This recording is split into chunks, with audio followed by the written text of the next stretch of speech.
வணக்கம். இது உங்கள் காஞ்சி கடிகை கல்வியை எளிமையாக்கும் ஒரு தளம். முதல் முறையாக வீடியோவை பார்க்குறவங்க நம்ம சேனலை சப்ஸ்கிரைப் பண்ணிவிடுங்க. வாங்க வீடியோவுக்கு போகலாம். ஹை ஸ்டூடெண்ட்ஸ், இந்த வீடியோவில் நம்ம பார்க்க போகிறது சயின்ஸ் செகண்ட் லெசன் ஒளியியல் பாடத்துக்கான இம்பார்ட்டண்ட் கொஸ்டின் அண்ட் ஆன்சர். புக்கில் நிறைய கொஸ்டின் ஆன்சர்ஸ் இருக்குது, அது எல்லாமே என்னால் படிக்க முடியல அப்படிங்கிறவங்களாம் இருந்தாலும் ஓகே. இல்லை எனக்கு இம்பார்ட்டண்ட் கொஸ்டின்ஸ் எதுன்னு தெரிஞ்சுக்கணும் அப்படிங்கிறவங்க இந்த வீடியோவை ஸ்கிப் பண்ணாமல் பாருங்கள். இந்த லெசன் ஃபுல்லாக இருக்க மொத்த இம்பார்ட்டண்ட் கொஸ்டினை உங்களுக்காக கொடுக்குறோம். ஃபஸ்ட்டு ஒளியியல் லெசன் எடுத்துக்கோங்க. ஃபஸ்ட் பேஜ்லேயே பார்த்திங்கன்னா ஒளியின் பண்புகள் அப்படின்ட்டு இருக்கும். இந்த கொஸ்டின் ஒளியின் பண்புகள் யாவை அப்படின்ட்டு கேட்பாங்க. புக்கில் மொத்தம் 8 பாயிண்ட் கொடுத்துருக்காங்க. அந்த 8 பாயிண்டில் நம்மளுக்கு தேவையானது 7 பாயிண்ட்ஸ் தான். ஏன்னா 7 மார்க்கில் கேட்டால் 7 பாயிண்ட்ஸ் எழுத போகிறோம். 4 மார்க்னால் 4 பாயிண்ட், 2 மார்க்னால் 2 பாயிண்ட் அப்படின்னு சொல்லியிருக்கோம். ஸோ இங்கே இருக்கக்கூடிய பாயிண்ட்ஸ் நான் பாயிண்ட் அவுட் பண்ணி அதில் இம்பார்ட்டண்ட் கீவேர்ட்ஸ் உங்களுக்கு டார்க் பண்ணி கொடுத்துருக்கேன். ஒளியின் பண்புகள் யாவை அப்படிங்கிற கொஸ்டினுக்கு இந்த 7 பாயிண்ட்டையும் ஆன்சராக மார்க் பண்ணிக்கோங்க.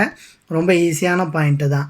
ஒரு வகை ஆற்றல் நேர்கோட்டில் செல்லும், ஊடகம் தேவையில்லை, இதெல்லாம் நம்ம வீடியோவில் ஈஸியாக சொல்லி கொடுத்துருக்கோம்.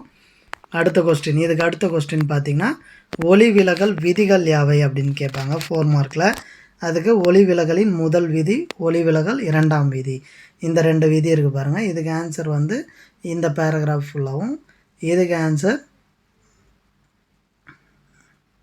இந்த பேராகிராஃப் ஃபுல்லாக ப்ளஸ் இந்த ஃபார்முலாவோடு எழுத போகிறோம். நெக்ஸ்ட் கொஸ்டின், இதுக்கு அடுத்தது ஒளிச்சிதறல் அப்படிங்கிற டாபிக். அடுத்த பேஜு 17, இது 18 பேஜில் இருக்குது பாருங்கள். ஒளிச்சிதறல், ஒளிச்சிதறல் வகைகள் அப்படின்ட்டு எப்போயாவது கேட்குறாங்க. இதில் இம்பார்ட்டன்ட் கொஸ்டின் எது அப்படின்னா ராலே சிதறல் விதி அப்படிங்கிறது தான். இதுக்கான ஆன்சரை வந்து நம்ம இங்கே டார்க் பண்ணி கொடுத்துருக்கோம், ஏன்னா இது ரொம்ப இம்பார்ட்டண்ட்டான கொஸ்டின். ஓகேவா?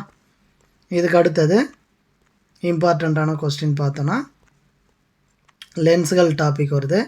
அதில் குவி லென்ஸ் மற்றும் குழி லென்ஸில் நடைபெறும் ஒளி விலகல் பிம்பத்திற்கான விதிகள் அப்படின்னு கேட்பாங்க. இது விதி 1, விதி 2, விதி 3 அப்படின்னு நம்ம நடத்தி இந்த டயக்ராம் ஈஸியாக வரையறதுக்கு சொல்லி கொடுத்துருக்கோம். இங்கே பார்த்தீங்கன்னா 2 லென்ஸுமே இருக்குது, குவி லென்ஸ் குழி லென்ஸ் இருக்குது. நீங்கள் என்ன பண்ணுங்கள், 1 மட்டும் செலக்ட் பண்ணிக்கோங்க, குவி லென்ஸ், அதுதான் ஈஸியாக இருக்கும். ஸோ இதை விட்டுருங்க. அந்த ஒரு டயக்ராமே எல்லாத்துக்குமே நீங்கள் ஃபாலோ பண்ணிக்கோங்க, 3 விதிக்குமே. ஓகேவா? அப்போ 3 விதி அப்படியே முழுசாக எழுத போகிறோம். அதுக்கான டயக்ராம் ஈஸியாக வரைஞ்சிடலாம். இந்த 7 மார்க்கை ஈஸியாக எடுத்துடலாம். அதுக்கு அடுத்தது டயக்ராமில் பார்த்திங்கன்னா பொருள் F மற்றும் 2Fக்கு இடையில் வைக்கப்படும் போது உருவாகும் பிம்பத்திற்கான படம் வரைக அப்படின்ட்டு புக் பேக் கொஸ்டின்லேயே இருக்குது. அந்த கொஸ்டினுக்கான ஆன்சர் பார்த்திங்கன்னா இந்த டயக்ராம் தான். F மற்றும் 2Fக்கு இடையில் பொருள் இருக்குது, அதுக்கான பிம்பம் எங்கே கிடைக்கும் அப்படின்னா கூட இந்த டயக்ராம் அதுக்கான ஆன்சராக நீங்கள் வரைவீங்க. அடுத்த கொஸ்டின், குவி லென்ஸின் பயன்கள் யாவை. அடுத்தது குழி லென்ஸின் பயன்கள் அடுத்த பேஜில்.